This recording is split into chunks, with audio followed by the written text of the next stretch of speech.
esta segunda sesión intervendrá como ponente el profesor doctor don Vicente Garrido Genovés, que se ha presentado ahora mismo por la presentadora y moderadora de la sesión, mi compañera doña Ana Isabel Blanco García, catedrática de la Escuela Universitaria de Sociología de esta casa.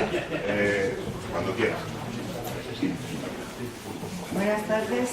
En primer lugar, yo quiero agradecer al profesor Miguel Díaz pues, la rápida respuesta que dio a una petición por mi parte de un tema que he venido trabajando durante años, pero que por circunstancias profesionales aparece y desaparece a veces como el Guadiana.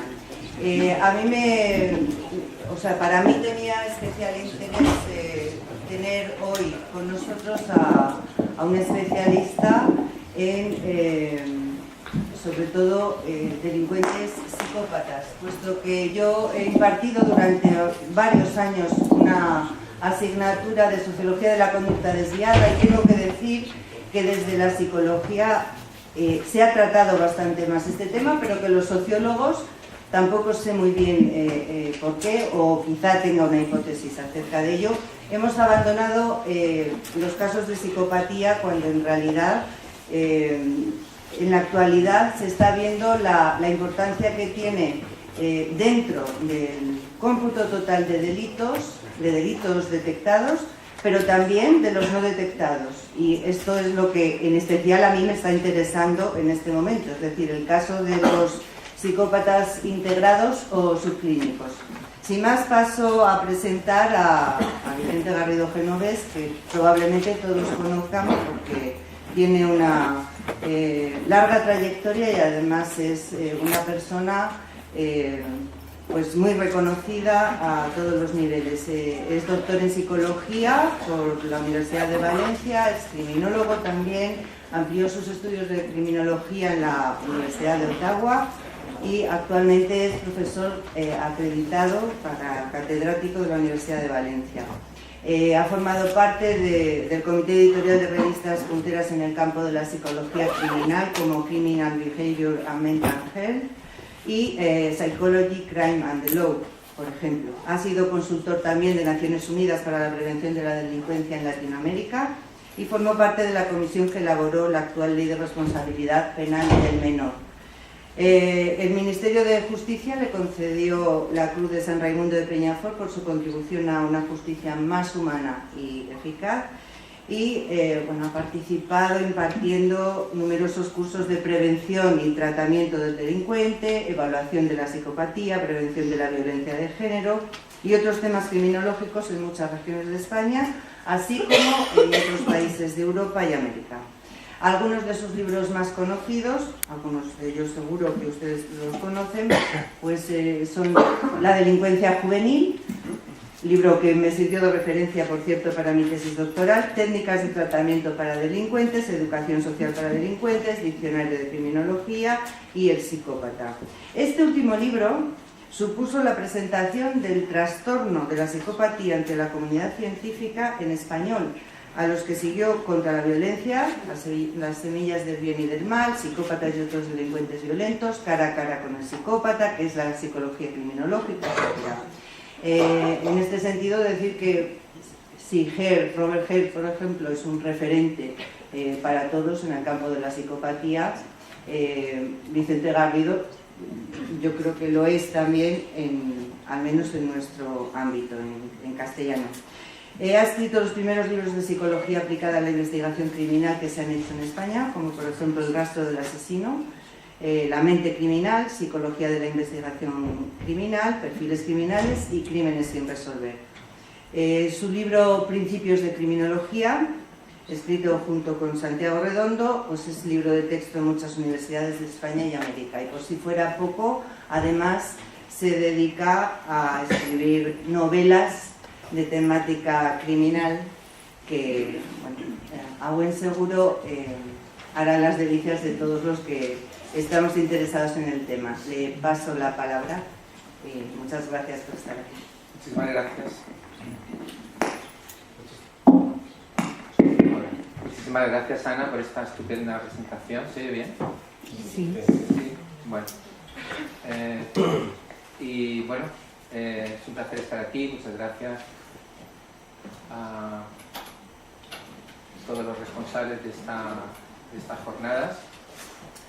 Y bueno, a pesar de que yo ya había comentado que no iba a ir a más jornadas penitenciarias, he hecho una excepción ante esta invitación que me pareció, bueno, pues muy interesante y bueno, pues una oportunidad estupenda de además conocer León, que no lo conocía, y también tener la oportunidad de compartir pues mis puntos de vista con profesionales, ¿verdad?, del mundo de la actividad penitenciaria, del derecho, etc.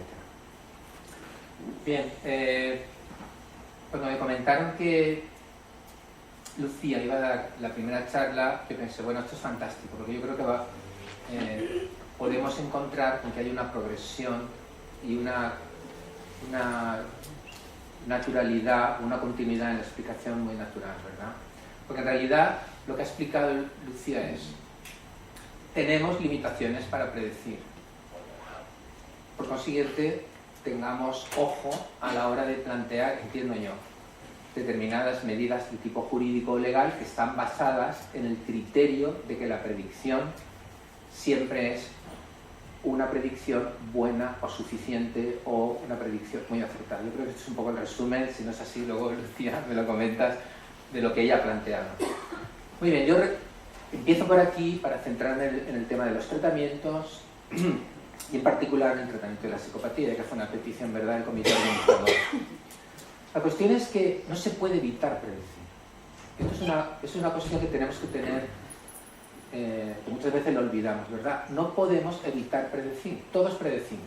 Nos viene nuestra hija con un chaval, es mi nuevo chico y tal, y tú necesariamente lo ves, lo valoras, lo evalúas y tú dices, no, esto es un golfo, o por fin mi hija ha tenido un criterio, voy a poner una vela a la Virgen, ¿no?, o algo por el estilo. Igualmente, entramos en un colegio buscando un nuevo colegio para nuestros niños y predecimos, ¿no? El ambiente es agradable, hay profesores jóvenes. Intentas predecir, ¿será un buen colegio para nuestros hijos o no? En todas las facetas de la vida predecimos. Otra cuestión es cómo lo hacemos. Y ya en un terreno más científico, ¿cuál es la finalidad que se persigue? En realidad, dentro del mundo de la criminología, la predicción sirve para dos cosas fundamentales, que están necesariamente unidas y también en el sentido legal. La primera cosa es, en efecto, saber cuál es el grado, o si se quiere, el tipo de riesgo que plantea un determinado delincuente. Como muy bien ha planteado Lucía. Vamos a ver, si yo dejo a esta persona en libertad condicional, ¿es probable que reincida? ¿Es probable que reincida en el mismo delito? Si es un violador, por ejemplo, múltiple o sistemático, ¿es probable que vuelva a hacerlo? Claro, ahí se tiene en cuenta no solamente su historial, sino en teoría lo que hemos averiguado de él, es decir, su comportamiento en la cárcel, el resultado, si ha participado en determinados programas o talleres, etcétera, etcétera. También es muy importante, y ella también lo comentaba, el ambiente en el cual nosotros creemos que se va a desenvolver. Lo que ella hablaba de factores ambientales o del contexto, claro que sí. No es lo mismo un sujeto que nosotros sabemos que va a estar sin trabajo, repudiado por todos, quizá con una probabilidad muy elevada de volver a ser alcohólico, que una persona que estimamos o se han dado las garantías que se pueden dar, que va a estar supervisado por su familia, que tiene un trabajo porque resulta que su padre tiene una empresa donde la va a volver a meter. En definitiva, la primera función de la predicción es ¿cuál es el nivel de riesgo? ¿Qué grado de riesgo presenta? Y a partir de ahí asumir o plantearnos si es asumible o no lo es. Pero también tenemos que pensar que el riesgo o el nivel de riesgo, en la medida en que se basa en aquellos factores que están vinculados con la probabilidad de que el sujeto reincida, también nos orienta sobre qué tipo de intervención o qué tipo de tratamiento esta persona necesita dentro de la cárcel, cuando se hace una valoración en la cárcel, y para cuando salga. Dicho de otra manera, la predicción tiene la función, estoy hablando ahora en términos ideales, otra cuestión que podemos debatirlo, y de hecho haré algún comentario al respecto, es en qué medida eso lo hace la prisión española o en general el sistema penitenciario en el mundo, etcétera, etcétera. pero con arreglo a la ley, ¿verdad?, el artículo 25 de la Constitución, etcétera, la idea es que nosotros debemos hacer lo posible para que esta persona, efectivamente, cuando salga esté rehabilitado, etcétera.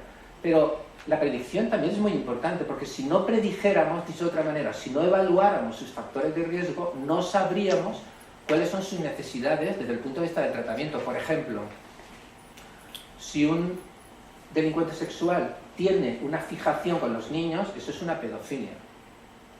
Porque hay delincuentes sexuales con niños que no tienen una pedofilia, que son los llamados delincuentes sexuales ocasionales o transitorios, que reinciden por una serie de circunstancias, estrés psicológico, quizá el abuso del alcohol, pero realmente ellos no tienen una preferencia sexual por los niños. Y sin embargo han cometido un delito sexual con niños. Bueno, eso tenemos que averiguarlo, porque eso es importante. Si yo quiero rehabilitarle, no es lo mismo saber que es un pedófilo, lo que se llama un pedófilo de preferencia o un pedófilo situacional. Pero claro, al mismo tiempo, eso también me da información sobre su nivel de riesgo. ¿Por qué? Porque yo sé que los pedófilos de fijación, o propiamente con una personalidad pedófila o con un trastorno de pedofilia, tienen un riesgo mayor que un pedófilo ocasional, comparando simplemente estas dos variables. Y por ejemplo, dentro de los pedófilos, yo sé que los pedófilos que atacan a niños extraños, es decir, niños que no conocen, tienen un riesgo mayor de reincidencia que los que atacan o los que se ceban en el círculo familiar. ¿Por qué lo sabemos? Porque tenemos años de investigación donde vemos que estas personas reinciden más que otras. ¿Os dais cuenta? La valoración del riesgo nos sirve para determinar en efecto cuál es el riesgo que nos presentan, entendido en términos de probabilidad o de categoría, el alto riesgo, medio riesgo, etc. Pero también nos está indicando dónde deberíamos incidir si queremos disminuir ese riesgo. Luego, la predicción necesariamente la tenemos que hacer, salvo que renunciamos al tratamiento, porque la predicción se basa o se deriva de la evaluación del individuo. Y cuando evaluamos a los individuos, necesariamente no, podríamos evaluarlo y no establecer una valoración del riesgo. Pero claro, esto no tiene sentido en la medida que estamos en un sistema donde hay una serie de beneficios o privilegios penitenciarios que están pensados precisamente para facilitar la integración. Entonces, si tú no sabes el riesgo que presenta, es muy difícil que puedas manejar la integración. Luego, todos predecimos. Predice el juez cuando estima que imponiendo una medida alternativa a la prisión el sujeto no supone un riesgo mayor. Por supuesto, cuando aplica una medida cautelar de prisión, entiende que hay un riesgo elevado de fuga o de comisión de un nuevo delito, etc. En definitiva, todos predecimos. Luego tenemos que asumir eso. Ahora, la pregunta fundamental es: ¿para qué queremos predecir? ¿Para qué queremos predecir? ¿Y cuáles son los criterios de riesgo que estamos dispuestos a asumir? Esas dos preguntas son preguntas importantes. Y muchas veces, lo he comentado con Alicia durante el día de hoy en un par de ocasiones, y muchas veces esas preguntas no tienen una respuesta científica, si se quiere criminológica, sino que son aspectos que tienen que ver con los valores, que tienen que ver con la moral, que tienen que ver con un poco la sociología, la identidad social de esa comunidad, ¿verdad? Por ejemplo, hablando de la prisión permanente revisable, cada vez que le hacen una valoración, la Junta de Libertad Condicional, cada X años hace una valoración, la Parole Board hace una valoración a Mark Chapman, el asesino que mató a John Lennon. Y cada vez que se va a producir esa junta, la Yoko Ono escribe como loca diciendo: a este no lo saquéis, porque ha escrito más de una vez: ni yo ni mi familia estaríamos a salvo si sacáis ese loco. Y nadie le parece extraño. ¿Por qué? Porque en esa sociedad se asume: oye, tú has matado a John Lennon. A ver, y tú estabas un poco tronado. A mí ¿quién me dice que tú ahora no vas a ir a matar a Sean Lennon o a Julian Lennon o a Yoko Ono, que son símbolos de lo que era John Lennon? Sí, tú podrás estar muy bien, pero yo esto no lo asumo. Bueno, a ver, eso es algo inmoral, eso es algo éticamente injustificado. Depende. ¿Dónde ponéis el énfasis vosotros? ¿Dónde ponéis el énfasis vosotros? ¿Hay algún criminólogo o jurista criminólogo que pueda asegurar que Mark Chapman no va a reincidir si sale? No. ¿Y qué va a reincidir? No. Lo que podrá hacer es valorar los factores de riesgo. ¿Tiene gente que se va a preocupar por él si sale después de ¿cuántos años ya? ¿30? Se lo mató en el año 80. ¿Cuántos han pasado ya? 38. Tiene gente que la apoya, se irá a vivir a Hawái, que es donde vivía él.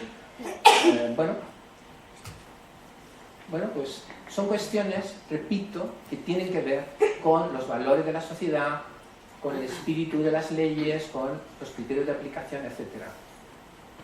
Claro, si yo hago un estudio en profundidad, porque yo no conozco a Mark Chapman, si yo hago un estudio en profundidad de Mark Chapman y le paso escalas de valoración del riesgo, yo puedo hacer una valoración y puedo decir, bueno, pues tiene un riesgo bajo, tiene un riesgo medio, tiene un riesgo alto, pero el riesgo, como es lógico, es imposible.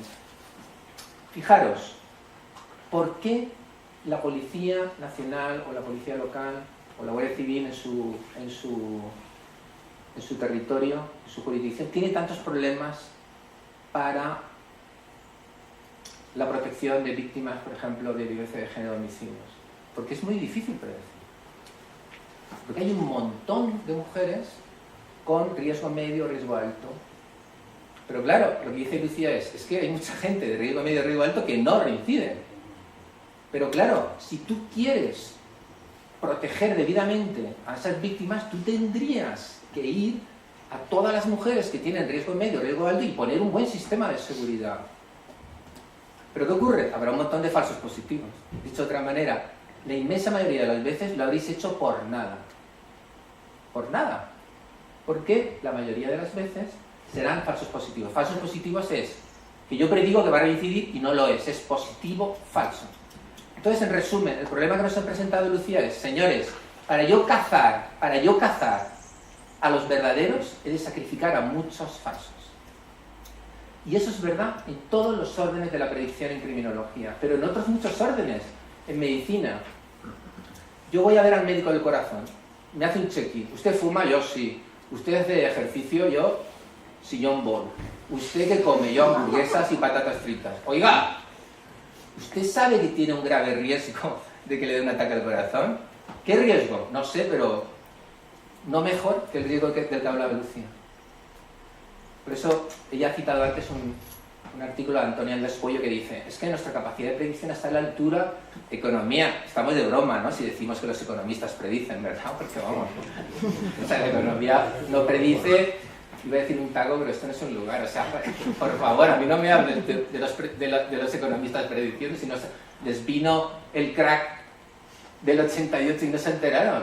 A ver, ¿qué es lo que está pasando? Bueno, lo que está pasando es que es muy difícil predecir. Sobre todo predecir de manera individual. Ahí está una cuestión muy importante. La predicción de un grupo de gente es más fácil. Un 5% reincidirá. Pero ¿y esta persona con nombre y apellido? Ahí está mucho más complicado. Ahora bien, fijaros, el sentido de la predicción es, la finalidad es lo importante. Porque si vosotros me dijerais, bueno, ¿y qué pasa, Vicente? Pues si tenemos que proteger a 1000 víctimas para que no haya 5 víctimas, bien que estamos, porque ¿qué daño hacemos? Le damos la protección a las 1000 víctimas. ¿Os dais cuenta? Ahí, como la predicción se orienta a algo que en principio no es intrusivo, digo yo, no es intrusivo, es decir, parece que no se haga mal a nadie, ¿no? Porque en definitiva voy a proteger a 1000 mujeres, que solo acierto en 5, a pesar de que tengan 1000 supuestos agresores bajo lupa o bajo atención, bueno, pero no pasa nada. Pero claro, en el ámbito de la prisión es diferente, porque tú lo que tienes que decir es, no, es que no te doy la libertad condicional.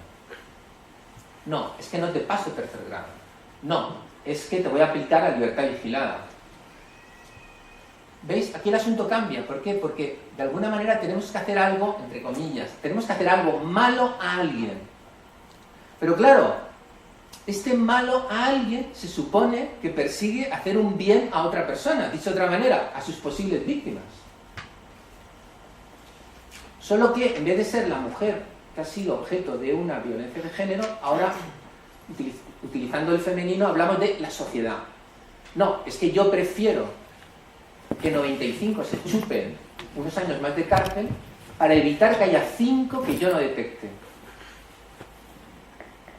Eso es una cuestión moral.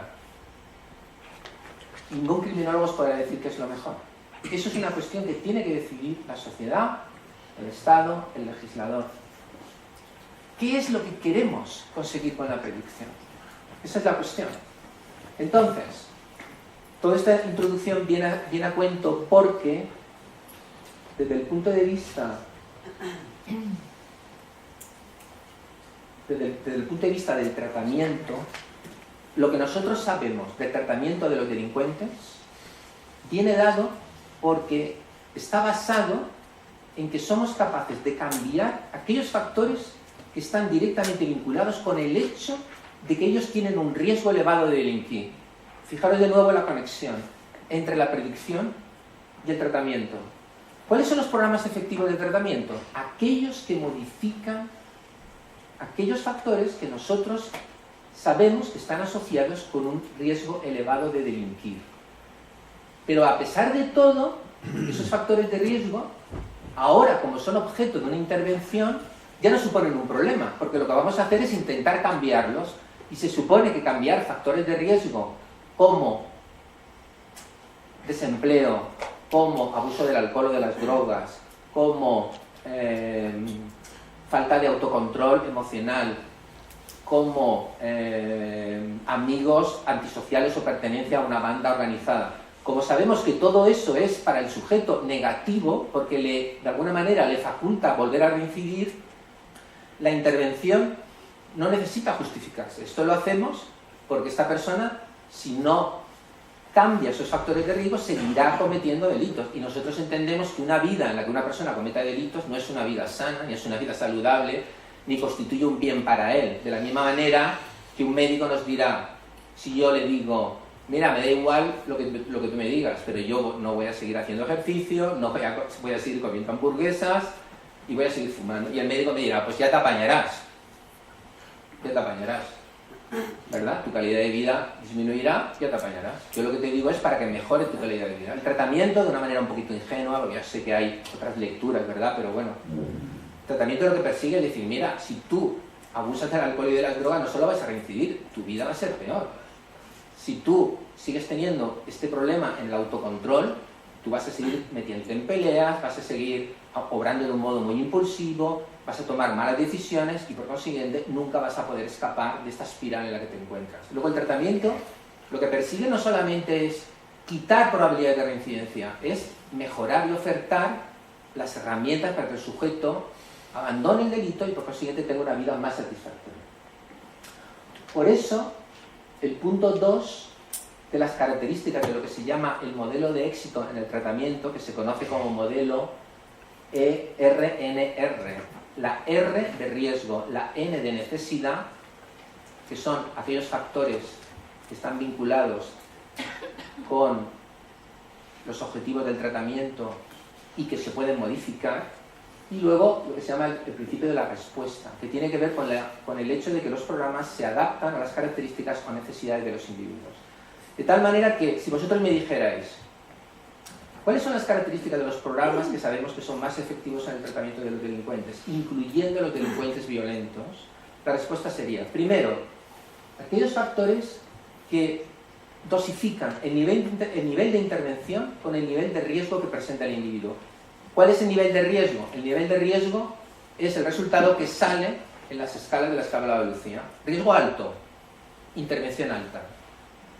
Riesgo medio, intervención media, entendido en términos de intensidad y de duración. Riesgo bajo, mínima intervención.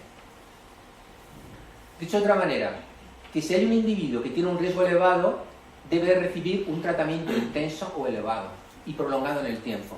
Si tiene un riesgo medio, un tratamiento de menor duración, y si tiene un riesgo bajo, un tratamiento muy poco extenso o intenso. Esa es la primera característica. La segunda característica es que cambia aspectos del individuo que no son objeto de simplemente el pasado, por ejemplo, su historial. Son aspectos que se pueden cambiar, porque se llaman factores dinámicos. Por ejemplo, las actitudes. tiene actitudes antisociales, cree, por ejemplo, que la violencia es una manera de solucionar los problemas, piensa que la fidelidad o la lealtad a un compañero está por encima de la obediencia a la ley, cree que las mujeres están para servir al hombre en el caso de violencia de género.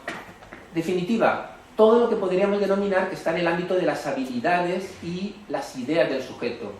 Si una persona no tiene empleo ni habilidades de empleo, si no ha sacado un graduado escolar y tiene dificultades para entender las cosas, si abusa del alcohol o de las drogas, cosas que son modificables, porque tiene que ver con actitudes, hábitos o habilidades del individuo.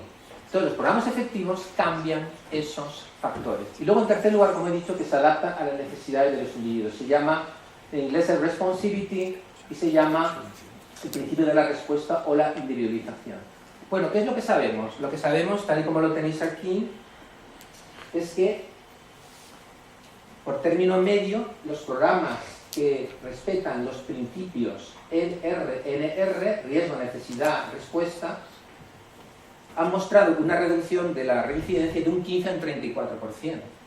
Dicho de otra manera, los sujetos tratados reinciden de un 15 a un 34% menos que los no tratados. Esto os puede parecer poco, pero si estamos hablando de muchos programas que afectan a muchos cientos, incluso si hablamos a nivel internacional, miles de delincuentes, es mucho, mucho lo que se ahorra en términos de dinero y de sufrimiento humano, ¿verdad? Luego son valores muy importantes.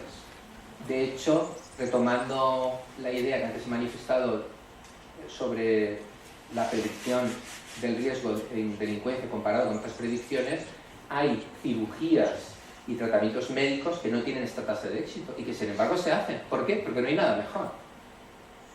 Aunque tiene, repito, tasas de éxito menores de las que hay aquí. Y sin embargo, los sistemas de salud mental o los sistemas de salud en general se gastan muchos millones porque no hay otra cosa mejor, hay que hacerlo. Quizá al final se muere el paciente, pero se mejora su calidad de vida y en algunos casos el sujeto efectivamente se cura de la enfermedad. Luego, estos valores no son escasos, son muy importantes. Y desde el punto de vista de la intervención y desde el punto de vista del tratamiento penitenciario, justifican los esfuerzos en ese ámbito. Otra cuestión es el análisis de lo que ha ocurrido en España. Si nosotros revisamos la evolución que ha habido, antes lo comentaba, ¿verdad?, con Rafael, que usted es criminólogo, que nos ha acompañado esta mañana. Si nosotros hacemos una revisión de lo que hemos hecho en los últimos 40 años en España en términos de programas de tratamiento, ¿qué hemos conseguido? Mirad, hemos conseguido cosas muy importantes. Donde todavía tenemos un problema importante es en el hecho de sistematizar las evaluaciones. En los últimos años ya han aparecido programas de investigación de instituciones penitenciarias. Antes hablaba Lucía de cómo la Generalitat de Cataluña, en efecto, colabora con frecuencia con la Universidad de Barcelona, también, en fin, otras universidades, donde intentan establecer programas para evaluar la efectividad de los programas. En España todavía tenemos mucho que recorrer en este ámbito. Sin embargo, de manera muy breve, lo que podemos decir es que en el ámbito de los delincuentes sexuales llevamos años aplicando un programa que tuve yo la satisfacción de poder crear durante el tiempo que trabajé con los servicios penitenciarios, ¿verdad? Un programa para el control de la agresión sexual, y luego Santiago Redondo complementó y depuró para instituciones penitenciarias, para los servicios centrales de Madrid, y se aplica en muchas prisiones, no sé si aquí en Salamanca también. Ahora bien, a pesar de que se lleva 10 años aplicando este programa, yo solo conozco 2 evaluaciones. En estas 2 evaluaciones los resultados han sido positivos. ¿En qué sentido? En el sentido de que los sujetos tratados han reincidido menos de los sujetos no tratados. Cuando digo han reincidido menos, me refiero a porcentajes que están en este sentido. 14, 15%. Son, por ejemplo, en el estudio realizado en Barcelona por mi amigo Santiago Redondo, el grupo tratado reincidió un 4%, el grupo no tratado un 18%. Hubo una mejora de 14 puntos. Pero bueno, llevamos 10 años trabajando con este programa. Deberíamos tener muchas más evaluaciones y sin embargo no las tenemos. ¿Por qué? Porque cuesta. Porque sabemos que muchos centros penitenciarios están masificados, hay poco personal, hay mucho papeleo que hacer, muchas veces, que esto lo pongo aquí, sigue habiendo un problema importante de coordinación con el régimen. Muchas veces el régimen permanece de manera muy rígida y eso dificulta las actividades de tratamiento. Y nos falta una cultura de evaluación. La estamos teniendo ya, pero todavía estamos al comienzo de este punto. Entonces, si vosotros me preguntáis, con respecto al tratamiento de los delincuentes violentos en España, ¿qué es lo que tenemos? Lo que tenemos son 2 estudios sobre delincuentes sexuales que muestran un éxito relativo, pero importante, una reducción de un porcentaje significativo. Pensad que un interno cuesta al mes como 3.000 euros, mantener al mes un preso en la cárcel. Un solo preso al año son 3.000 por 12, son 36.000 euros, un solo preso. Un sujeto que no reincide, un solo sujeto que no reincide ahorra mucho dinero al Estado. Ya no hablo del dinero que se deriva, si vuelve a delinquir, ¿verdad?, de todo el procedimiento judicial, porque también se tiene que pagar los jueces, ¿verdad?, el abogado oficio, y por supuesto, aquí no contabilizo el sufrimiento de la víctima, ¿no?, porque eso es un sufrimiento, es un coste de difícil cuantificación. Pero bueno, con respecto a delincuentes de tráfico hay experiencias muy interesantes donde se está aplicando modelos de predicción criminológico, basado también en un modelo de Santiago Redondo que se llama el triple riesgo, muy interesante. Y a pesar de que estamos al inicio, hay resultados muy prometedores, en el sentido de que optimiza y hace mucho más eficiente la realización de, mejor dicho, la aplicación de la sentencia por parte del juez. Y ahora mismo hay varias comunidades autónomas en las que hay un acuerdo entre universidades y juzgados para hacer valoraciones del riesgo y orientar al juez con respecto a la medida que puede resultar más adecuada en función del riesgo. Por ejemplo, un delincuente de tráfico que sea alcohólico no presenta el mismo riesgo que un delincuente que no lo es. Un delincuente de tráfico que además tiene una psicopatía, y le encanta el riesgo y lo que él adora por encima de todo es ver la cara de terror del sujeto cuando él va en contradirección, que podemos asumir que se te queda la cara bastante asustada, no pone el mismo riesgo que una persona que tiene un accidente porque estaba dormido y bueno, pues no ha puesto atención suficiente. En definitiva, claro, para el juez esa información es muy importante, porque lo que te está diciendo el criminólogo es, mira, es que estos son factores que son difíciles de cambiar. Sin embargo, estos otros no, son muy del contexto. Y este individuo tiene recursos, o su familia, tiene recursos para cambiarlo. Eso puede orientar de una manera importante a los jueces. En maltratadores hay también programas muy interesantes. En el Grupo Contexto, tenemos el Grupo Contexto, es un programa pionero en la Universidad de Valencia, que trabaja con maltratadores que tienen tienen suspendida, ¿verdad?, la pena de prisión, tienen una medida alternativa, ir al programa. También están empezando, yo no formo parte de esto, a tener resultados interesantes, pero todavía no podemos decir es un programa de éxito. Hay otros programas que se aplican en prisiones. Yo diría que en delincuentes de tráfico, maltratadores y delincuentes sexuales hay resultados muy esperanzadores. Internos toxicómanos, las comunidades libres de drogas o las unidades de desintoxicación de las cárceles supusieron, creo yo, un gran éxito dentro del sistema penitenciario. Y a pesar de que en unos sitios funcionan mejor que en otros, yo creo que los resultados son importantes. Faltan resultados de evaluación de reincidencia, pero en general yo creo que los valores que se obtienen con respecto a mantener la abstinencia después de salir de los programas y ausencia de partes por conducta violenta, etcétera, son muy positivos. Y luego está otro tipo de formas de intervención o de tratamiento que no se valoran profesionalmente en términos de reincidencia, pero que yo creo que son programas necesarios y sin duda son útiles, ¿verdad? Antes se comentaba los módulos de respeto, los programas de educación formal, etcétera. Definitiva, si vosotros me preguntáis, a ver, en el tratamiento de delincuentes violentos en España, ¿cómo estamos? Yo diría, estamos en una situación donde estamos empezando a recoger datos de eficacia y actualmente es poco lo que podemos decir. Tenemos cosas que parece que funcionan de una manera muy incipiente con delincuentes sexuales y con maltratadores y con delincuentes de tráfico. Y hay cosas interesantes con toxicómanos. pero en realidad nos falta todavía una cultura de elaboración. Ahora bien, podemos aprender de lo que ocurre en otros países. ¿Qué es lo que sucede en otros países con respecto a los delincuentes más violentos? Una cuestión que quiero plantear aquí, y que no se me olvide, porque es una cuestión importante, y que está vinculado con un problema grave que tenemos en España acerca del tratamiento, es la generalización de los efectos de la vida en libertad.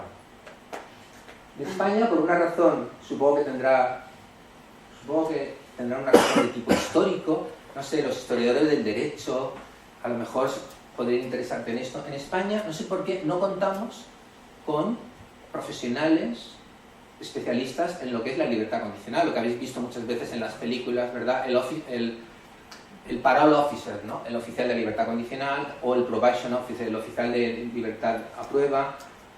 En los países anglosajones, pero también en algunos países de Europa, son organizaciones muy poderosas, muy poderosas. Yo veía con envidia, cuando estudié un posgrado de criminología en la Universidad de Ottawa, yo veía con envidia cómo había unas citas que ahora se hace con empresas, ¿verdad? Para los estudiantes de Derecho, vienen empresas a reclutarlos, ¿no?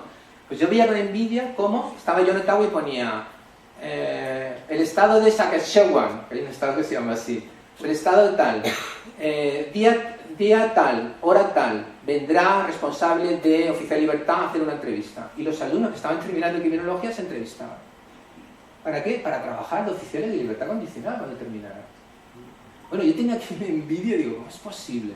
Pero lo peor es que 30 años después de aquello, porque yo tenía pelo en aquella época, yo un chaval, 30 años después, estamos igual. Aquí nadie tiene interés. Entonces, ¿qué es lo que ocurre? Y esto pienso que tiene mucha relación con lo que os he comentado antes. ¿Cuál es el problema? El problema es que tú aquí en la cárcel, tú dices, riesgo medio, lo meto en probabilidad de reincidencia. ¿Por qué? Porque no tienes a nadie.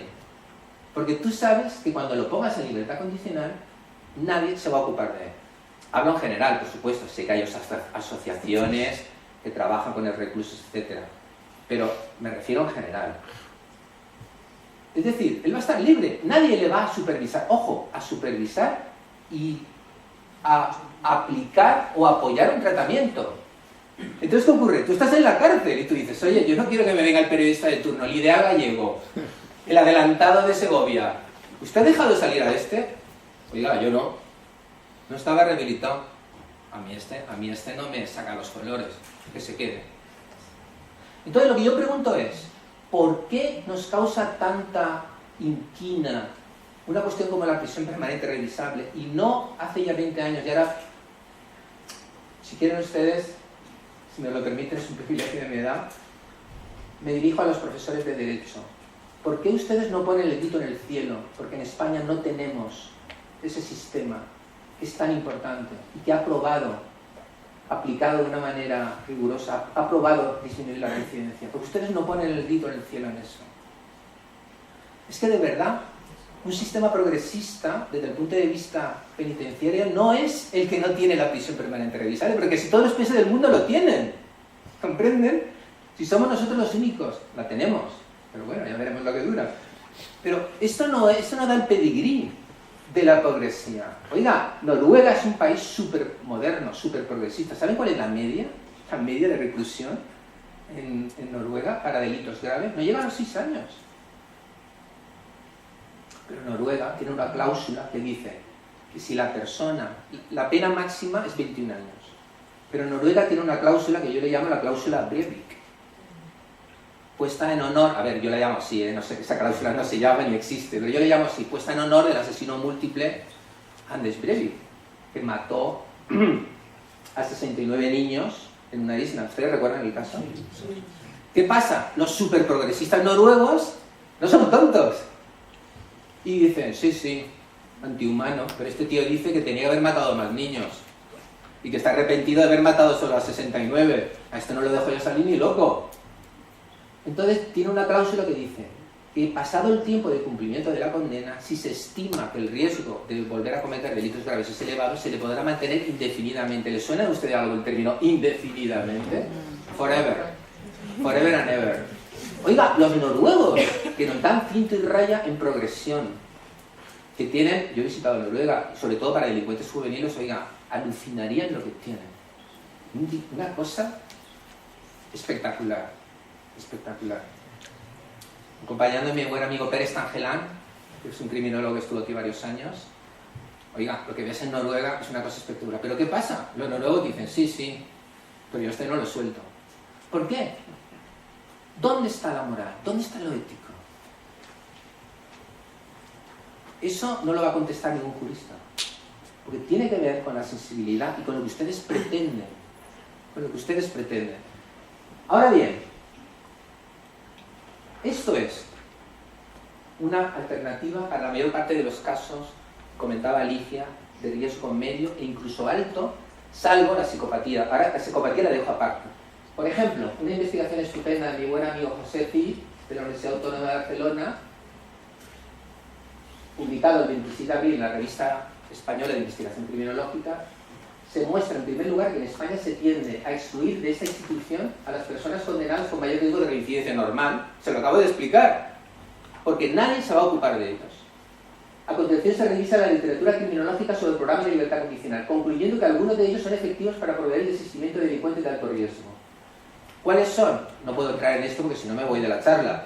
Los programas que utilizan una supervisión estrecha, pero no con un carácter punitivo de no quiero que hagas algo sin que yo me entere, sino que ofrece programas de ayuda, programas de intervención, muchas veces continuando con el trabajo hecho en la prisión. Porque la máxima que siguen estos programas es: mientras te ayudo, te controlo. Mientras te ayudo, te controlo. Mientras yo te acompaño a tener entrevistas de trabajo, sé dónde estás. Mientras yo te ayudo a superar un programa de drogadicción, sé que no estás metido en líos. Y estos programas tienen éxito. ¿Pero qué pasa? ¿No los tenemos? Y yo me pregunto, ¿y cuándo tendremos un debate sobre esto? ¿Cuándo, de verdad, las facultades de Derecho, a través de las diferentes comisiones, se van a levantar y llevar al Senado o al Congreso de los Diputados? Oiga, ¿por qué no creamos como Dios manda? Sobre todo porque ahora hay una libertad vigilada, con arreglo, ¿verdad?, a la modificación del Código Penal del año 2010, ya, y se supone que ahí estas personas que han cometido delitos graves van a estar supervisados por profesionales. Que yo pienso que los criminólogos, ¿verdad?, son las personas idóneas para llevar a cabo esto. Entonces, un problema fundamental que tenemos es que no controlamos, en términos técnicos, no controlamos algo que es muy importante en términos de éxito. Tenemos un problema grave en la generalización de los efectos en la vida de libertad. Ustedes lo entenderán. Están en una clínica de desintoxicación y llevan 6 meses y abandonan efectivamente el alcohol. Pero si vuelven a casa y les espera su mujer o su marido diciendo: oye, ya era hora que vinieras, vámonos a tomar un martini, tú dirás: oye, guapa, que me he echado 6 meses en la clínica. Y entonces técnicamente tú le tenías que decir: María, así no me ayudas a generalizar los efectos que yo he obtenido en la clínica de desintoxicación. Me estás boicoteando. Pues esto es lo que pasa. Nadie generaliza. Repito, siempre hay excepciones. Ojo, sé que hay ONGs, he colaborado con algunas, que colaboran efectivamente, pero estoy hablando en términos generales. Entonces, el problema es que los delincuentes violentos todavía se sienten, debido a que son personas que causan un mal más importante o más gravoso para la sociedad, estas personas todavía resultan más afectadas por esa ausencia de control. Entonces, el problema que nosotros tenemos es que el nivel de riesgo que aplicamos a los sujetos no guarda, el nivel de tratamiento que aplicamos a los sujetos no guarda muchas veces relación con su nivel de riesgo. ¿Por qué? Porque no apoyamos durante la libertad condicional o el tercer grado de manera efectiva las necesidades que tienen durante el tratamiento. Da igual el nivel de riesgo. Una vez que el sujeto sale, se hace lo mismo con todos ellos, aunque tenga un riesgo mayor o aunque tenga un riesgo menor. Con respecto a las necesidades de intervención, he dicho, o a los objetivos de intervención, he dicho que hemos conseguido cosas en algunos programas, pero que estamos empezando. ¿Cómo estamos en España con respecto al último aspecto? Muy mal. Muy mal. Y es aquí donde entra la psicopatía. El tercer aspecto que caracteriza a los programas de éxito, el primero es el nivel de riesgo, el segundo es atender a los factores que están vinculados con las causas de la delincuencia, las llamadas necesidades criminológicas o los objetivos de intervención. Y el tercer factor es adecuar los programas a las características de los individuos. Aquí hacemos aguas. ¿Por qué? Porque a pesar de que trasplantamos de lo que es el tratamiento con personas no delincuentes, los principios de ajustarse a las características cognitivas, emocionales de los sujetos, realmente en España un problema muy importante que tenemos, quizá porque no hemos desarrollado todavía de una manera potente los programas de intervención, es que en general, cuando aplicamos un programa, lo aplicamos para todos por igual. Un programa para delincuentes sexuales, los delincuentes sexuales que estén en ese momento en el módulo entran en el programa. Y a todos se les aplica el mismo programa.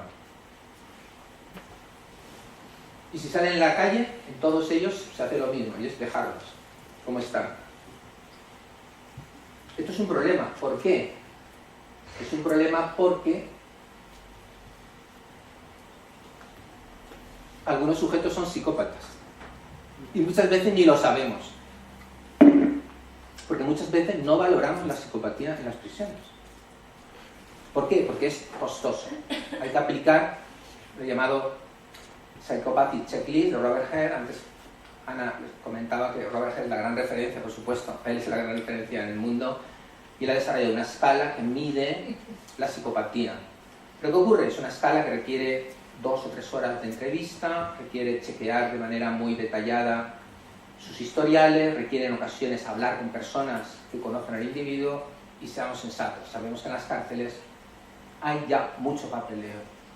Los psicólogos y los equipos de tratamiento tienen que hacer muchas cosas. Bueno, entonces esto habitualmente no se hace. Como mucho se obtiene alguna medida indirecta que se deriva de pasar cuestionarios de personalidad, donde aparece también que hay una escala de psicopatía, pero sabemos que actualmente esto no equivale a la psicopatía entendido en su concepto más duro. Entonces, ¿qué ocurre? La psicopatía tiene 2 ámbitos fundamentales. Mide la personalidad y la conducta. La conducta de la psicopatía es la conducta en el ámbito de la delincuencia conocida, en el ámbito de lo que podemos considerar la población penitenciaria habitual, es la conducta delictiva más recalcitrante. Hay mucha investigación que afirma que los internos con una puntuación alta en psicopatía reinciden en delitos de más intensidad, empiezan a delinquir antes y son más versátiles cometiendo delitos. No hay duda al respecto. Hablo en general, por supuesto, siempre en términos de valores generales. Dicho de otra manera, si tú tienes una puntuación alta en psicopatía, o si eres un psicópata, si adoptamos una valoración categorial, si no, tus probabilidades de tener una carga delictiva más intensa, más prolongada, más violenta, son más elevadas. Hay, repito, numerosos estudios en muchos países del mundo al respecto, y en España también. Ahora bien, aquí hago referencia a lo que antes ha dicho Ana.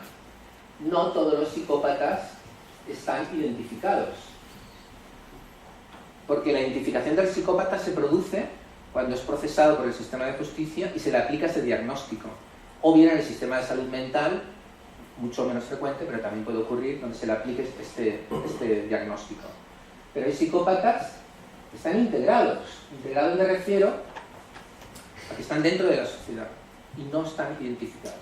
Estos psicópatas integrados pueden ser delincuentes y no delincuentes. Por ejemplo, un psicópata integrado puede tener una conducta moral, su vida puede hacer una miseria a los otros, pero se mueve en el terreno de lo paralegal, de la inmoralidad, o comete delitos que no son muy relevantes, y básicamente es un comportamiento más que delictivo, antisocial. Pero luego hay psicópatas integrados que son delincuentes, son los jefes de mafias, los líderes de sectas, son gente que tiene responsabilidad política y realiza delitos de corrupción o incluso de asesinatos selectivos. Bueno, son sujetos, por ejemplo, asesinos en serie que están integrados, o violadores múltiples que están integrados y nadie los conoce, pero son psicópatas integrados. ¿Por qué? Porque este señor es fontanero, el otro es dependiente en Carrefour y tú no sabes nada. Es un asesino en serie, es un violador múltiple, pero para ti es el dependiente de las cebollas de Carrefour. o de las verduras, ¿no? Y por consiguiente está integrado. Bien, hay una serie de cuestiones, pero me estoy yendo y no puedo meterme en ello, si es continuo, si es herencia o ambiente. Hoy en día sabemos que son ambas cosas. Bueno, la cuestión es que echad un vistazo y veréis por qué es tan complicado tratar a los psicópatas. Fijaros, aquí aparecen los rasgos típicos de la psicopatía tal y como figura en la investigación internacional. Estos son los factores o los rasgos que más se suele asociar con este tipo de personalidad. He puesto en rojo lo que yo considero que son nucleares de la personalidad. Si recordáis, antes he dicho que la psicopatía tenía un componente de personalidad y un componente de conducta. He explicado que la conducta, en el caso de los psicópatas integrados, estaba relacionado sobre todo con una actividad criminal más intensa, ¿verdad? Bueno, pues ahora prestemos atención a los elementos, digamos, que son rasgos de la personalidad. Fijaros, he subrayado en rojo. Insensibilidad ante las emociones ajenas o falta de empatía. Falta de profundidad emocional o conciencia. Incapacidad para amar y para otras relaciones emocionales y egocéntrico. Ese es el núcleo duro de la psicopatía. Entonces, claro, el problema es que una persona egocéntrica, sin empatía, con muchas dificultades para establecer relaciones emocionales auténticas, que es carismático y capaz de manipular, que además puede tener una buena inteligencia, que tiene una vida sexual promiscua, que tiende a aburrirse, que es impulsivo, que no acepta la responsabilidad de sus cosas y que además suele tener un historial de mentira patológica. La pregunta que nos planteamos es, bueno, entonces en tal caso, ¿cuál es el resultado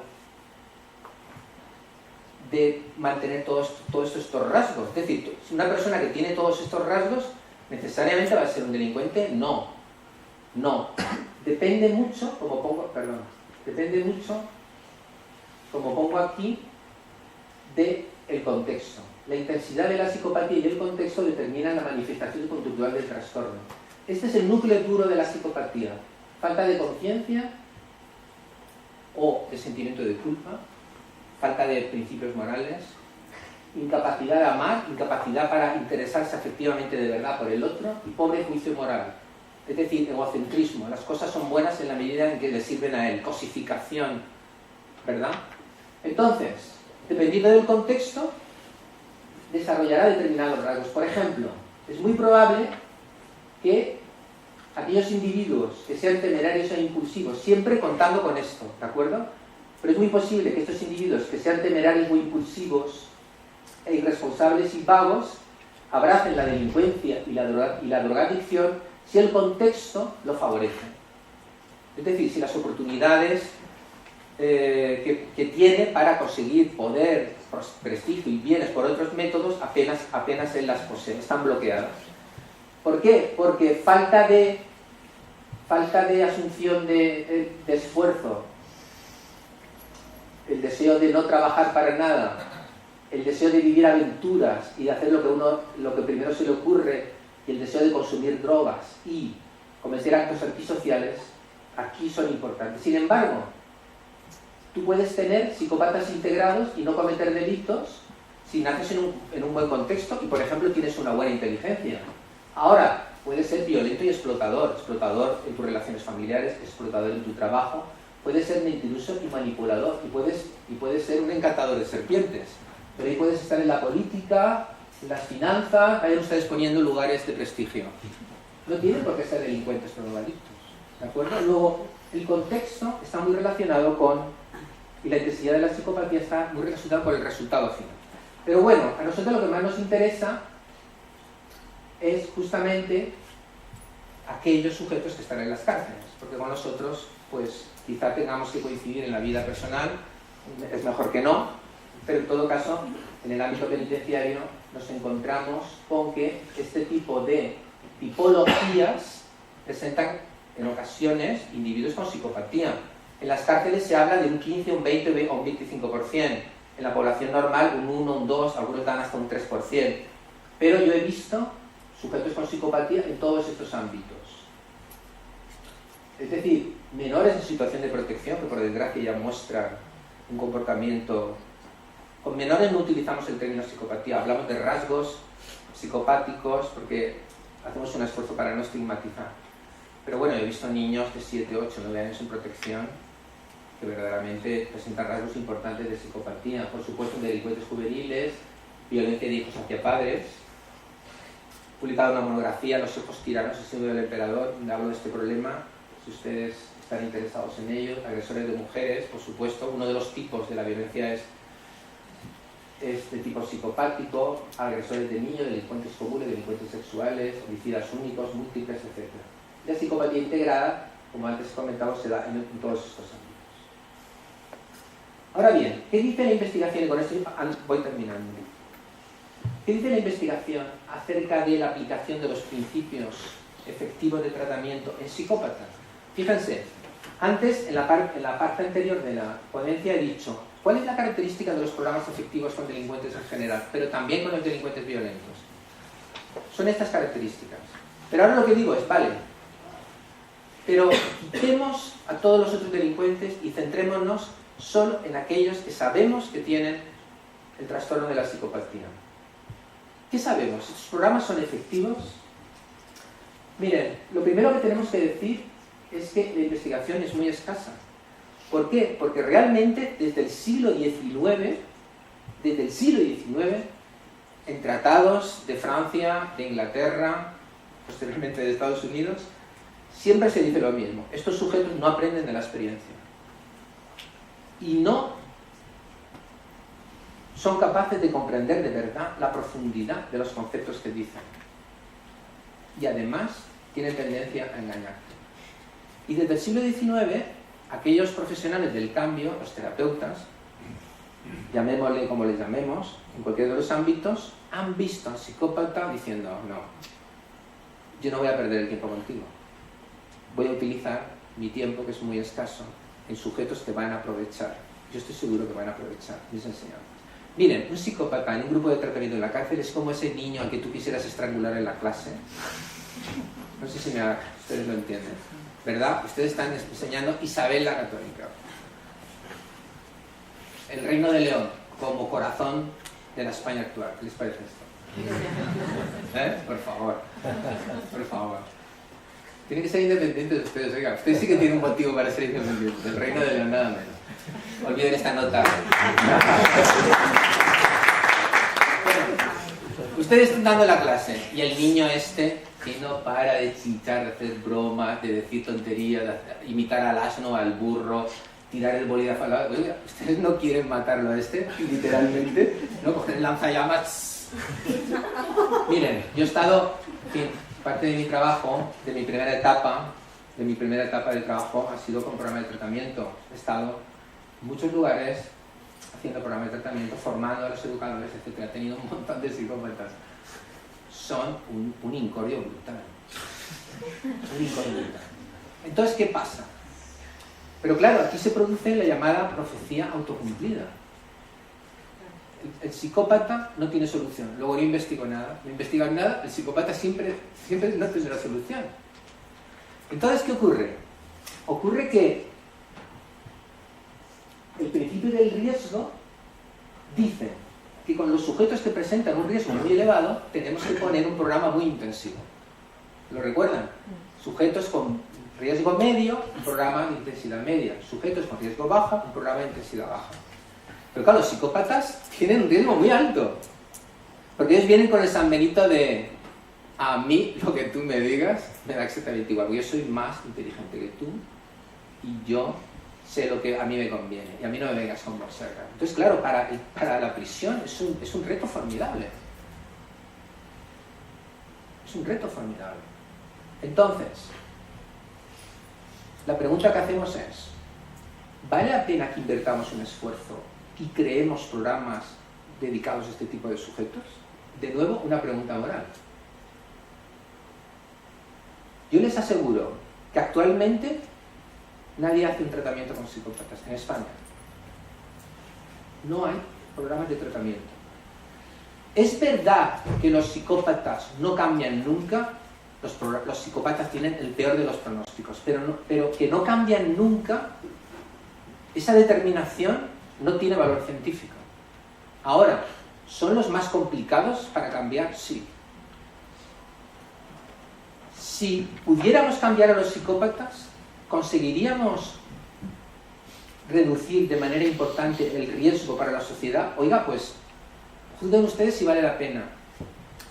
La doctrina Parot hizo una especie de experimento no voluntario en España y soltó a algunos psicopatones, delincuentes sexuales, de los clásicos, el del ascensor, el del Montjuic, el del parque, bueno, todos los apodos de estos cutres que suelen tener los violadores múltiples, todos los tenían, el del zapato, todo.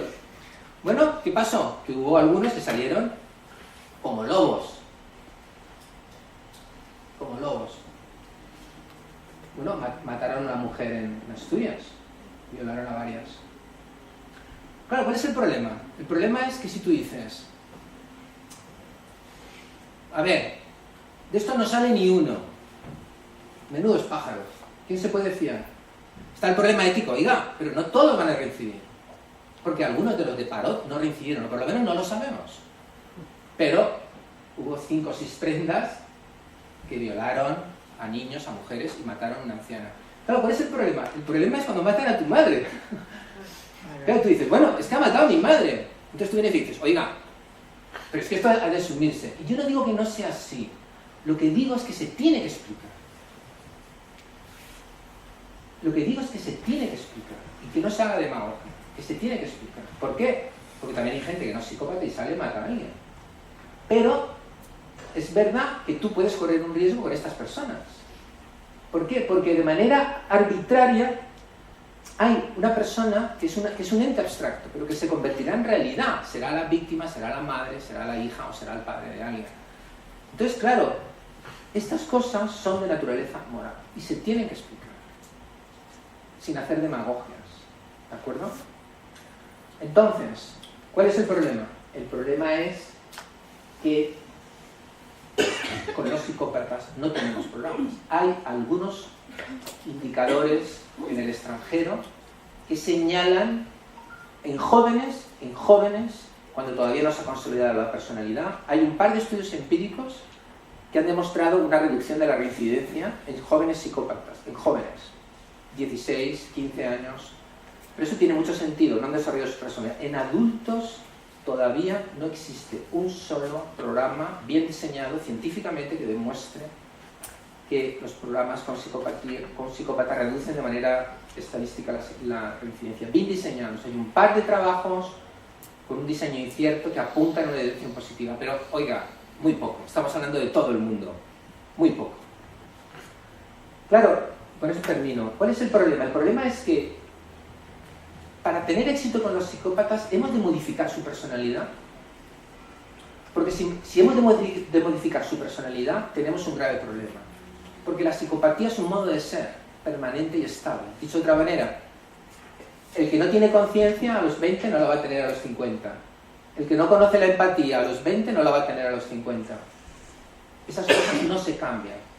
La pregunta que ahora mismo se hacen los investigadores ¿es necesario cambiar la psicopatía para que el sujeto acepte o logre un determinado autocontrol tal que no quiera seguir reincidiendo? Dicho de otra manera, ¿podemos hacer psicópatas ilustrados, aunque siguen siendo psicópatas, y por supuesto no recomendarles como amantes, novios, compañeros de trabajo, compañeros de viaje, porque en absoluto son recomendables en ninguna de esas facetas? Pero bueno, será un tipo miserable, pero no volverá a violar, no volverá a matar. ¿Vale? Eso no lo sabemos. Algunos autores piensan, el psicópata puede aprender autocontrol, no le vas a cambiar. Será un mentiroso, será un explotador, será un miserable, pero puede que deje de delinquir. ¿En qué se basa esa hipótesis? En que hay algunos asesinos en serie que han sido descubiertos 25 o 20 o 30 años después por nuevas pruebas de ADN y se habían jubilado. Dicho de otra manera, habían dicho adiós, habían matado 10, 15 o 20 y se habían jubilado, como usted se jubila de la cátedra o del juzgado. Bueno, ostras, si un asesino en serie se jubila, es posible dejar de delinquir. Luego, técnicamente es difícil, porque claro, si tú no tienes empatía, si tú no tienes conciencia, las probabilidades que tú tienes de agredir o de maltratar o de aprovecharte del otro son elevadas. Pero, ¿por qué no pensar que hay un individuo que dice, mira, no me merece la pena. Paso ya de ir a la cárcel. Aunque él no tenga sentimientos o emociones mejores que antes, ¿verdad? Y luego la otra pregunta es, ¿seremos capaces de tratar a tipos tan desagradables como los psicópatas? Que te pueden boicotear, que pueden presentarte de manera subrepticia, de manera camuflada, una oposición pasivo-agresiva, ¿verdad? Una oposición que te va minando. O te puedes fiar de alguien que te dice lo maravilloso que eres Sigmund Freud y Carl Rogers en una misma persona, y el pedagogo Pestalozzi, y que está completamente rehabilitado. ¿Te puedes fiar o le vas a mirar diciendo, tío, ¿no me quieres a mí comer la bola? Claro, el problema es que el psicópata nos da una gran inseguridad. ¿Comprendes? ¿Me puedo fiar de él? Claro, ¿cuál es la cuestión? La cuestión es que estás en la cárcel y muchas veces dices, bueno, pero es que si le doy la libertad condicional nadie le va a controlar. Y tú dices, no, falso positivo. Por eso yo antes os he dicho,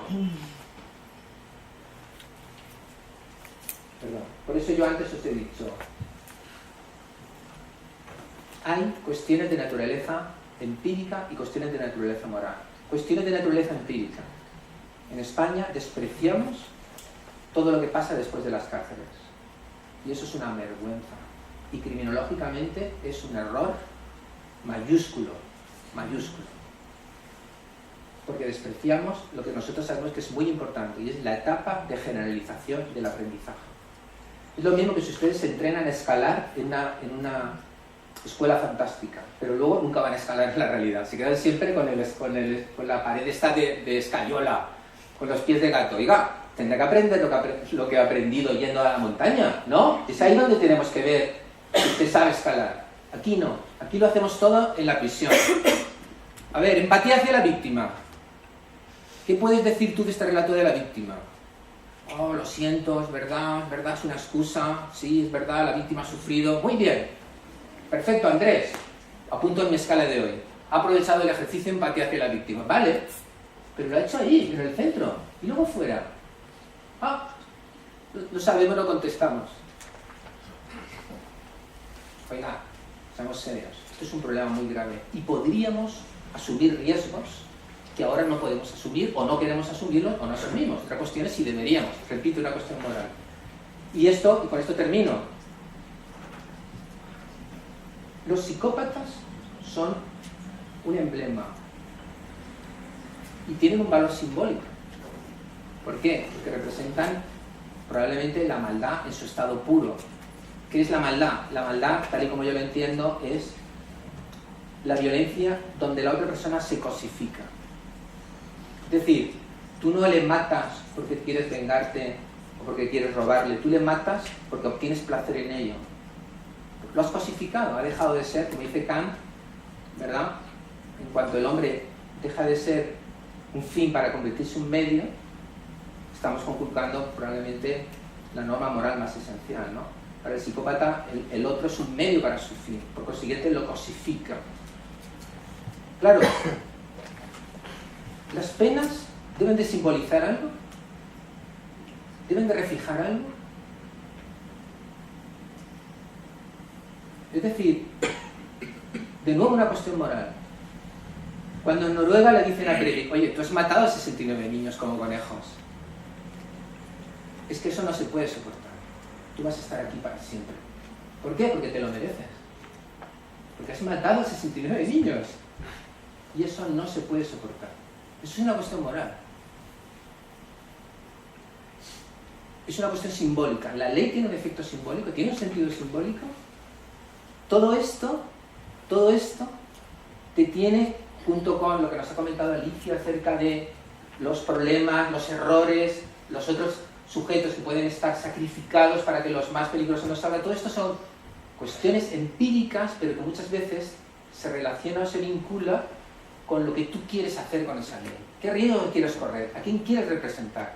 Y justamente en una democracia creo que la discusión serena y argumentada debe ser un camino para conseguir los mejores frutos. Muchas veces la discusión tal y como yo la veo, no se plantea en esos términos, se plantea en términos muy absolutistas y muy poco matizados, ¿verdad? Pero déjenme que les diga, a mí la prisión reglamento revisada me importa muy poco. ¿Por qué? Porque se van a aplicar 5 o 10. A mí me importa mucho más los miles de sujetos que podrían estar en libertad condicional, en buenas condiciones, sobre todo los de riesgo moderado, en buenas condiciones para no reincidir, y que darían una idea de progresismo de la institución penitenciaria mucho más importante. ¿Pero qué ocurre? Es difícil meterse en las cuestiones que requieren un gran análisis y un gran cambio. Y siempre vamos a las cosas más destacadas, ¿verdad? O al menos mediáticamente más destacadas. Nada más, muchas gracias.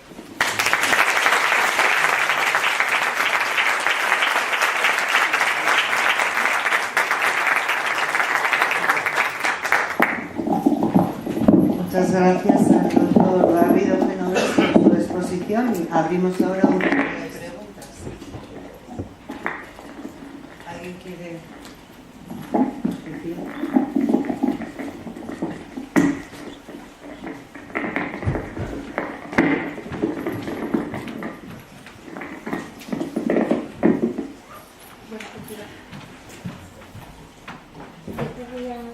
No sé si se oye, ¿sí?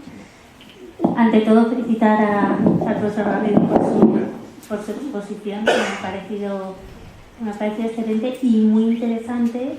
Y no sé si por alusiones, quizás, simplemente responder a un par de cuestiones.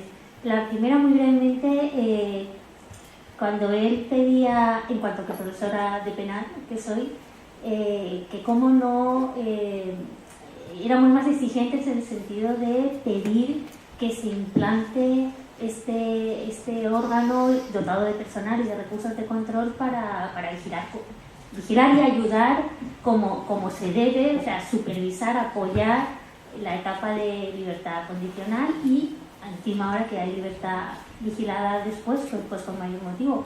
Yo hasta donde conozco son varios y numerosos los profesores de Derecho Penal que lo han reclamado, algunos en artículos científicos, que es la vía, digamos, más corriente del profesor Sanz Morán, sin ir más lejos, que vendrá mañana a hablar de medidas de seguridad, otros incluso en comparecencias en el Congreso de los Diputados cuando son llamados durante la tramitación de algún proyecto de ley, en una comisión de expertos. O sea, nos hemos cansado de decir que es una excepcionalidad absoluta el caso del Estado español.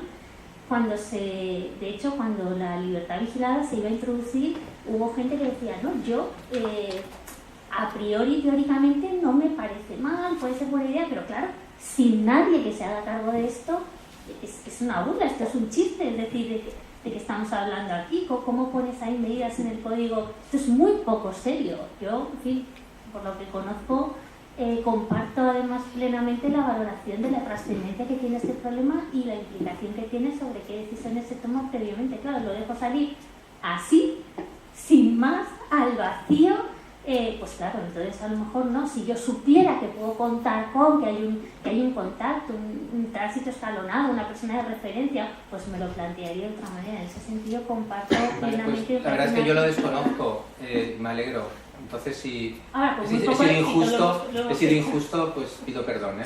La verdad es que yo lo desconocía. He sido injusto, no, a ver, las cosas como son. No, pero con muy poco éxito, porque a la vista está, es decir, la libertad vigilada, por lo que yo conozco de Valencia, postpenitenciaria, simplemente no se ejecuta. No, de Valencia no, en toda España.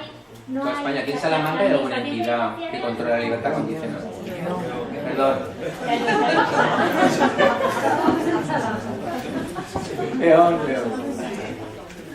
A ver, puede haber alguna asociación que colabora con alguna, pues Proyecto Hombre, Casal de la Pau, pero hay asociaciones que tienen convenios. Eso es otra cosa. Es otra cosa lo que... Pero no es eso lo que debería Claro. Es una responsabilidad de la administración. De la administración. Y que puede colaborar, pero que tiene que asumir, estoy completamente de acuerdo.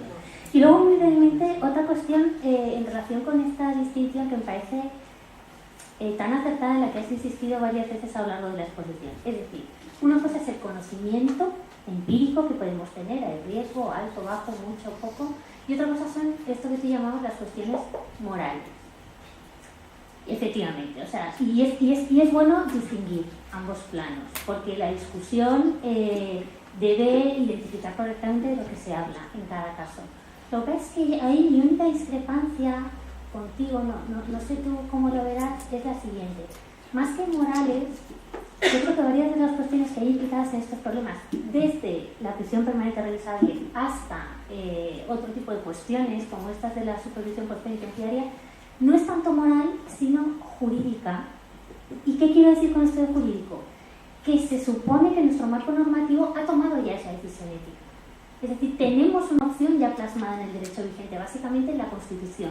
Es decir, que el derecho, cualquier sistema jurídico es en buena medida una limitación de lo que idealmente podríamos hacer para un control más efectivo de la criminalidad, pero que renunciamos a hacer en aras del respeto de otros principios. El principio de legalidad, sin ir más lejos, ¿no? Yo solo puedo castigar cuando la conducta cae exactamente dentro de un tipo penal. Si es muy parecida y muy digna de reproche, pero no entra en la ley, opto por no castigar. Esto es una garantía jurídica. Se paga el precio y sobre todo el principio que quizá me parece más relevante en este contexto es el de la presunción de inocencia. Ese principio que se aplica en el marco del castigo es un principio absolutamente contrapreventivo. O sea, hay muchas maneras de formularlo, pero a todos os sonará esta idea de que ¿qué significa la presunción de inocencia? Entre muchas otras cosas. Más vale dejar a 10 culpables en libertad que un solo inocente sea condenado injustamente y entre en prisión. Esto es un coste tremendo en términos de prevención, podríamos pensar. Es decir, los jueces ante una duda razonable, la ley les obliga, esa es la interpretación que hace el Tribunal Constitucional del artículo 24, dejar en libertad. Y a lo mejor se van a casa pensando, Dios mío, es que a lo mejor, pero no acabo de estar seguro, no me convence, tengo una duda, este testimonio y el otro. Entonces, si esto es así, es decir, nuestro ordenamiento jurídico ya ha optado en esta materia y lo ha consagrado legalmente por una protección de los derechos fundamentales del individuo a costa de una eventual mayor seguridad de la sociedad. A mí me llama la atención que cuando de castigo pasamos a prevención se vea tan distinto. Es cierto que son ámbitos diferentes y que probablemente no podemos operar con las mismas reglas, pero... ¿Te refieres al ejemplo que he puesto de violencia de género, por ejemplo? De prevención, ¿te refieres a eso? No, el castigo... el tema de los falsos, o sea, de cuántos asumimos que puedan seguir indebidamente internados en la atención al peligro que suponen para evitar un nuevo delito. Asumimos 5, 6, 8, 10, si lo valoráramos con criterios de enjuiciamiento serían 0.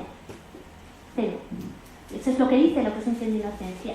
No digo que sea ese criterio el que se tenga que aplicar, no lo digo. Simplemente planteo que... Lo que ocurre es, pero el hecho de, en el plano de la realidad es una cuestión, estoy de acuerdo contigo, tú me dices, no, es que jurídicamente está resuelto, pero si aplicáramos el estricto aspecto jurídico, todos aquellos individuos de riesgo medio y alto tendrían que salir a la calle. ¿Por qué? Porque tenemos una probabilidad de acierto del 28%. Lo cual no significa que tuvieran que salir sin más. Podría pero salir. Es que no tenemos otra cosa, es lo que estoy diciendo. Es que no tenemos... Cual... Por eso pero no es incompatible reivindicar ambas, no, quizá. Claro, yo lo que te digo es que si ahora salen aproximadamente, porque el estudio de PPCID era bastante, es muy interesante, antes he puesto la referencia, lo tienen ahí, ha disminuido el número de libertades condicionales con los años. Entonces, ¿qué ocurre? Cada vez sale menos gente en libertad condicional. ¿Por qué? Porque como antes ha comentado, la sociedad cada vez quiere escuchar menos de peligroso reincidente ha salido. Entonces, ¿qué es lo que pasa? Bueno, pero como no tenemos otra cosa, entonces yo lo comprendo. Es que yo no quiero, yo director de la cárcel no quiero que me venga, yo te repito, el adelantado ese güey me diga, oiga, ¿verdad que? Oiga, ¿a mí qué me cuento? Claro, este es el problema, ¿no? Entonces, en la realidad es una cuestión moral. ¿Por qué? Porque jurídicamente hay una idea, ¿verdad? Pero luego esto se tiene que concretar. ¿Y tú qué valoras más? Que gente que ya ha cometido delitos cumpla, porque no cumple, en el caso de libertad vigilada, de estos delitos sí, pero bueno, salvo esos delitos tan graves de la modificación del Código 10, es gente que está cumpliendo la condena que le han puesto. A ver, no es que tú le condenes más, es decir, ellos están cumpliendo lo que el juez le ha dicho que le toca, lo que pasa es que podría estar en libertad. Pero la gente dice, mira, tú vas a estar en la cárcel porque a ti te han puesto una condena de 8 años y yo no me la juego contigo. Claro, es una cuestión moral al fin. Yo entiendo lo que tú quieres decir. Tú dices, no, es que jurídicamente ya no se ha definido la moral, pero en la realidad no. En la realidad esa ética jurídica luego se tiene que concretar. Y yo pienso que ese debate pues no lo tenemos, o por lo menos en los medios, ¿verdad? A mí me parece que se da con muy poca seriedad, ¿no? Creo yo.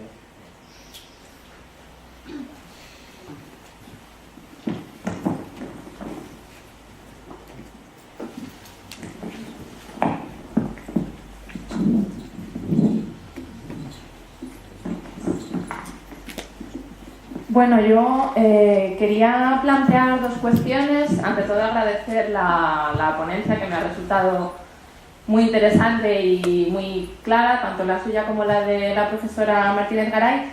Quería plantearle, cuando habla de psicopatía, siempre habla del tratamiento, ¿no? De qué es lo que hay que hacer con estas personas pues para intentar reconducirlas, ¿no? Que no reincidan y demás. Esto parte de una premisa de que son personas imputables. En cuanto a la psicopatía, no se plantea quizá que sean inimputables por ser incapaces de comprender el sentido de la pena. O sea, he tenido la sensación de que siempre se parte de esa premisa de son personas imputables. Y luego el segundo inciso que quería hacer, también relacionado con la ponencia de la profesora Martínez Garay en cuanto a peligrosidad y demás, ha comentado, bueno, yo soy investigadora de la UNED y estoy dedicada precisamente a cuestiones de libertad condicional.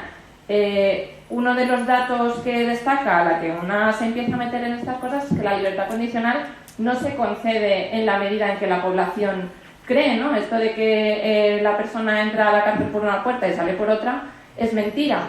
¿Qué relación, cómo se soluciona la contradicción que se establece entre libertad condicional, que exige para su concesión que no haya un pronóstico de peligrosidad, y la medida de libertad vigilada que sigue a la libertad condicional, al menos en los supuestos en que se aplicaba antes de la reforma de 2015, que todavía es la que se sigue concediendo en muchos casos, cuando precisamente esa libertad vigilada se fundamenta en la peligrosidad?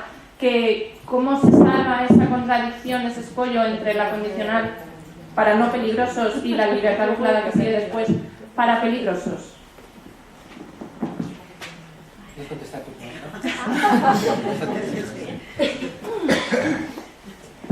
Pues, Toma. Es igual, ya le doy yo.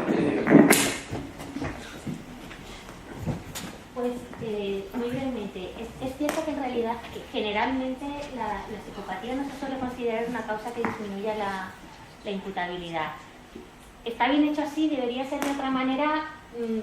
No voy a entrar para no alargarme. La razón básicamente es que en la jurisprudencia se la suele categorizar como un trastorno de la personalidad. Cuando se utiliza para valorar un trastorno mental alguna de estas clasificaciones internacionales de trastornos mentales, del DSM, de la CIE-10, pues se habla del trastorno antisocial de la personalidad. Y la doctrina y la jurisprudencia parten de que este tipo de trastornos, aunque psiquiátricamente sean una categoría y cumplan unos criterios y quizá necesiten un tratamiento, desde el punto de vista de las variables que se utilizan para valorar la capacidad de responsabilidad, que son básicamente la capacidad de comprensión de la ilicitud de la conducta y el control de tu comportamiento para gobernarte con respecto a eso, no está sensiblemente disminuido en estos casos. ¿Cabrían otros abordajes? Sí, y hay autores que lo plantean, pero a día de hoy pasa así. Entonces, ¿qué ocurre? Que esta persona, claro, acaba en prisión, porque como mucho le habrán aplicado un atenuante, quizá analógica, le habrán impuesto la pena en la mitad inferior, pero a donde acabará yendo es a la prisión, no a un psiquiátrico penitenciario. Y luego, en cuanto al tema de la libertad vigilada con la libertad condicional, claro, es que el propio diseño de la libertad vigilada es un diseño equivocado desde el principio. ¿Qué ocurre? La contradicción que tú pones de relieve es palmaria. O sea, si tú vas a pasar o vas a tener la oportunidad de pasar por una libertad condicional, para la cual se requiere un pronóstico favorable de reinserción social, pero por el delito que cometiste ya tienes impuesta en la sentencia esa posibilidad de la libertad vigilada posterior, que dependerá de que se mantenga un pronóstico desfavorable de reinserción social, ¿cómo debería haberse hecho? que directamente no quepa libertad vigilada si previamente has pasado por una libertad condicional, porque se supone que no se dan los requisitos. ¿Qué puede ocurrir en la práctica? Que si el juez sabe que tienes pendiente, o la administración penitenciaria, esa libertad vigilada posterior, bueno, yo de momento no le doy la libertad condicional. Cuando llegue a la libertad vigilada, que se encargue el que le toque y haga el pronóstico ahí. Luego, en la práctica, ¿qué ocurre? Que una pena de 4 años, que podía haber tenido libertad condicional desde el año 3 y ver cómo va, se convierte en una pena de 4 años de cumplimiento, de segundo grado o en el que sea, más el siguiente 6 meses o 5 años de libertad vigilada después, cuyo contenido además se solapa prácticamente al 100% con las reglas de conducta y supervisión que podrías imponer como libertad condicional. La doctrina penal que decidió, entre otros, lo pusieron de manifiesto desde el primer momento, que no es que el objetivo de la libertad vigilada cuando se metió en el código era más simbólico que de verdadera prevención. Es una medida para calmar la alarma social o hacer ver que se hace algo en determinados delitos y que carece por completo de infraestructura, de personas que verdaderamente pudieran supervisar esto, dar un acompañamiento, etc. Sí, para completar también la respuesta sobre la psicopatía, el problema con la psicopatía es que no tiene marcadores biológicos claros. Entonces, ¿qué ocurre? Es verdad que hay personas en la literatura jurídica y criminológica que plantean que el psicópata tiene un trastorno más grave que el de un esquizofrénico, aunque su apariencia y su funcionamiento no recuerde, ¿verdad?, una persona con esa enfermedad.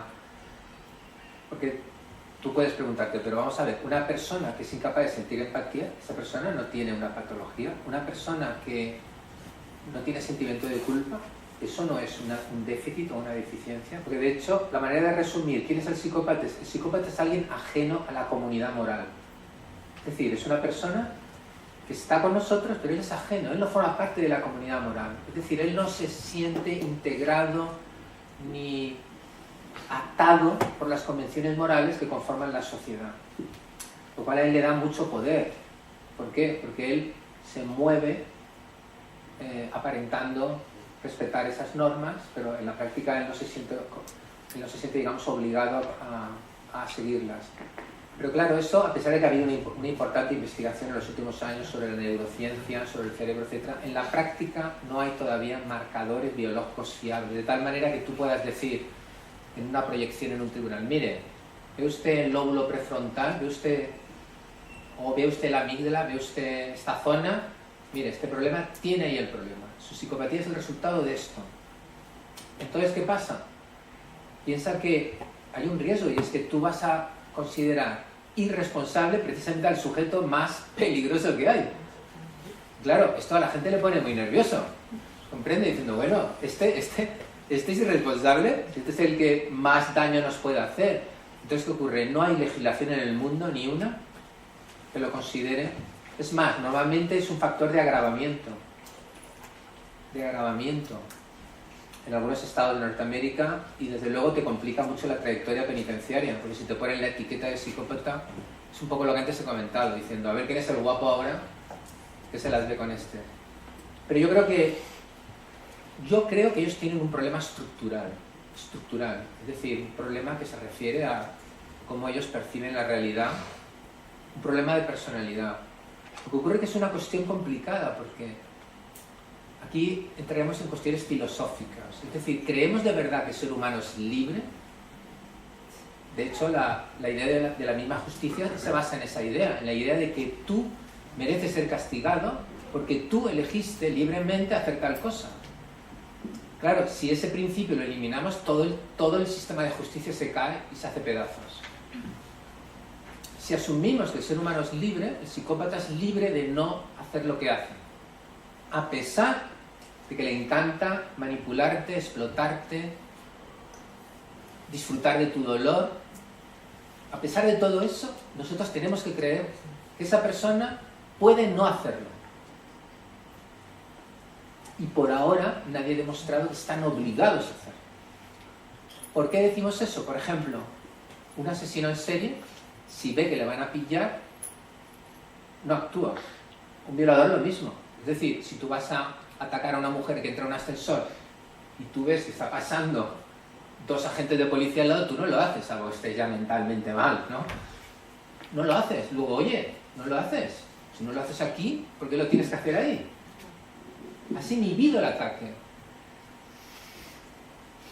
Como ves, son temas muy complicados, filosóficos, psicológicos, jurídicos, pero lo cierto es que yo estoy seguro que si alguna vez descubrieran algún tipo de marcador biológico, probablemente el asunto sería más fácil, pero a mí me resultaría muy sorprendente que se encontrara. ¿Alguna otra pregunta? Bueno, pues yo creo que ya estamos fuera de tiempo. Si se me permite, solo quería preguntarle al doctor Garrido si él piensa que los psicópatas, como han dicho otros autores, son miembros de nuestra misma especie o no. Buena pregunta. Una pregunta fácil para acabar la tarde. Eso me gusta.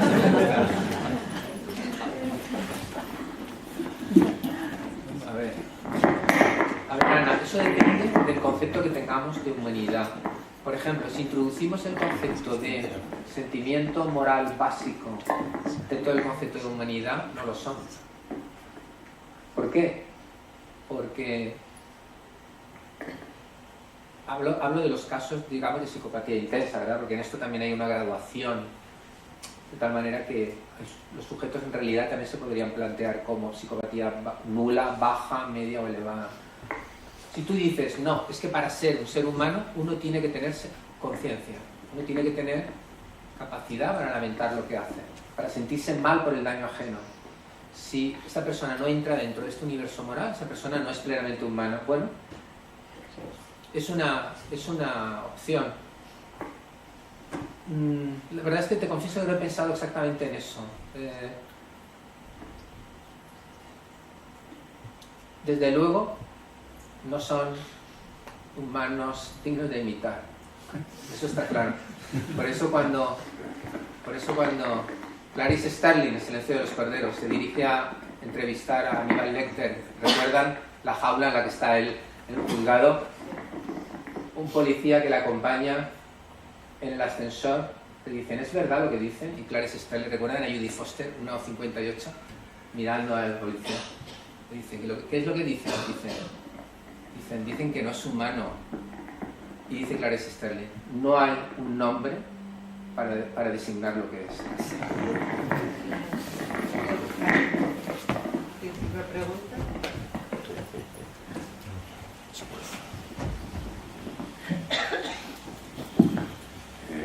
Buenas tardes otra vez. En vista de la pregunta del millón que ha hecho ahora Ana,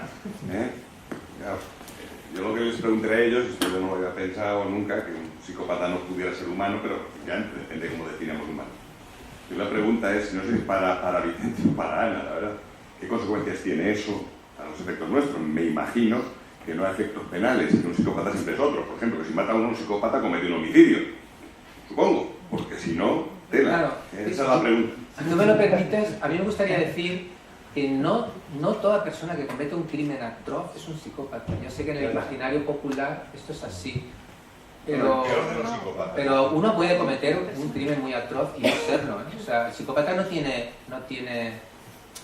digamos, la patente de corso de delitos particularmente violentos, ¿eh? Uno puede hacerlo por ira. La ira es la emoción más vinculada con el crimen, la ira.